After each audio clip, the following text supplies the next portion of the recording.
మనందరికీ తెలుసు కదా! రీసెంట్‌గా అయితే విజయ్ దేవరకొండ మరియు రష్మిక మందానకి సంబంధించిన గాసిప్స్ అయితే వినిపిస్తున్నాయి. ఈ సందర్భంగా వీటిపై విజయ్ దేవరకొండ స్పందించిండు. అలాగే ఇంతకుముందు కూడా రష్మిక మందన స్పందించింది.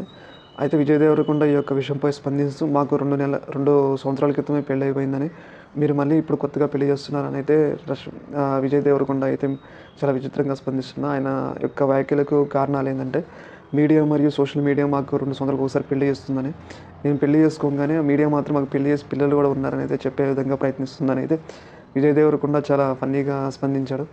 ఏదేమైనా ఈ యొక్క న్యూస్ అనేది ఫేక్ అని విజయ్ దేవరకొండ చెప్పడం జరిగింది. మాకు ఎలాంటి నిశ్చితార్థం జరగట్లేదని, ఆ ఆలోచన కూడా మాకు లేదని అయితే విజయ్ దేవరకొండ ఈ విషయంపై చాలా విచిత్రంగా స్పందించాడు. అందరూ అయితే నిజంగానే రష్మిక మరియు విజయ్ దేవరకొండ మ్యారేజ్ చేసుకుంటున్నారని అయితే అనుకున్నారు. కాబట్టి ఈ విషయంతో అది ఫేక్ అని తెలిపోయింది. ఏదేమైనా ఈ రోజుల్లో సోషల్ మీడియా మరియు మీడియా ప్రభావం చాలా విపరీతంగా ఉందని అర్థమవుతుంది.